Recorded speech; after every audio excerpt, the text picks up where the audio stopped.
Mark for Mr. François Laurent, Culture and Creation Advisor from the French National Commission for UNESCO and from the French Ministry of Culture. Mr. François Laurent, please, the floor is yours.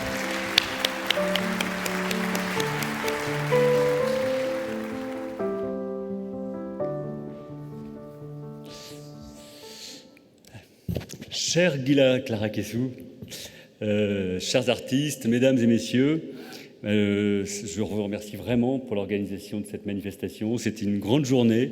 Merci aussi beaucoup pour votre invitation. C'est vraiment un plaisir d'être parmi vous au nom de la Commission nationale française pour l'UNESCO et d'ouvrir ce forum en l'honneur de la Journée mondiale de l'art. C'est également aussi un honneur de venir à cette tribune après de grands noms, tels que l'artiste JR, les philosophes Cynthia Fleury, Charles Pépin. Donc je suis vraiment très honoré de pouvoir m'exprimer au nom de la Commission française pour l'UNESCO et aussi en tant qu'effectivement administrateur du ministère de la Culture. Et je tenais d'abord à dire à quel point la France est bien sûr très attentive aux enjeux que vous soutenez. Et le ministère de la Culture français est particulièrement engagé, comme vous le savez sans doute, dans des politiques en faveur de la diffusion de l'art et de la culture auprès de tous les publics. Et le ministère de la Culture a mis en place des dispositifs spécifiques pour qu'aucun public ne soit oublié. Et notamment des publics qui sont parfois dans des situations particulièrement difficiles. Je pense évidemment aux malades dans les hôpitaux. Je pense aussi aux personnes âgées. Il ne faut pas oublier que nous sommes sur un continent, et nous ne sommes pas les seuls d'ailleurs, où les populations vieillissent. Et puis je pense également aux personnes en situation de handicap. Et donc c'est vrai qu'il y a depuis plus de 20 ans des politiques portées par le ministère de la Culture pour aller avec les artistes, avec les gens de culture, au-devant de ces personnes.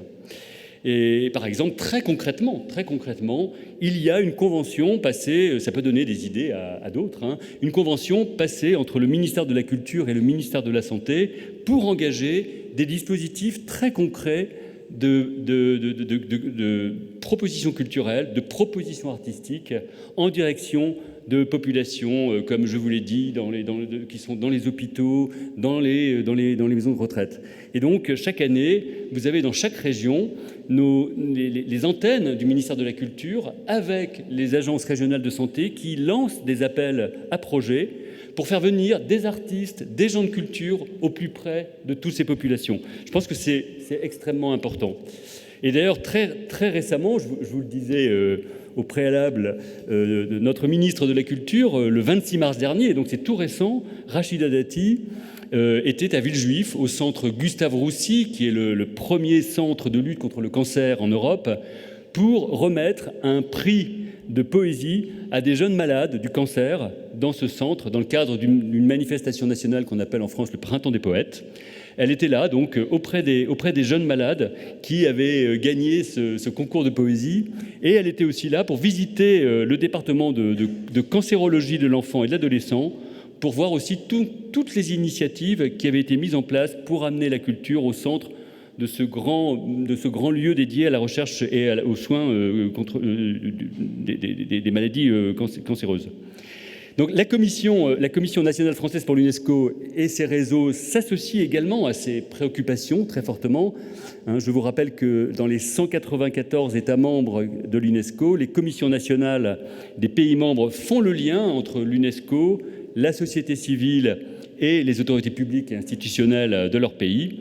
Cette mission implique d'animer des réseaux nationaux engagés pour les idéaux de l'UNESCO, et les artistes de l'UNESCO pour la paix constituent un de ces réseaux. Vous le connaissez bien, cher Gila, c'est un réseau extrêmement important. En France, nous sommes d'ailleurs très heureux de soutenir 4 artistes pour la paix: le chef d'orchestre Amine Kouider, le sculpteur Gérard Voisin, le violoniste Renaud Capuçon et vous-même, cher Gila Claraquessou.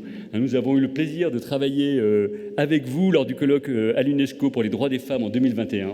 Vous vous souvenez évidemment de ce grand moment.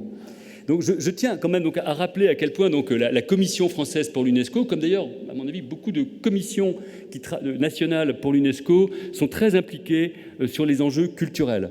Et la Commission, comme l'UNESCO, reconnaissent combien l'art, la culture permettent de prendre soin de notre communauté humaine.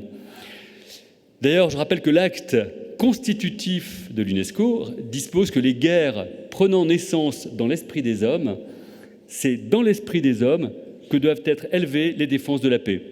La culture fait partie des outils privilégiés de l'UNESCO, aux côtés de l'éducation et de la science, pour assurer cette coopération intellectuelle, ce dialogue interculturel et, in fine, la paix entre les peuples.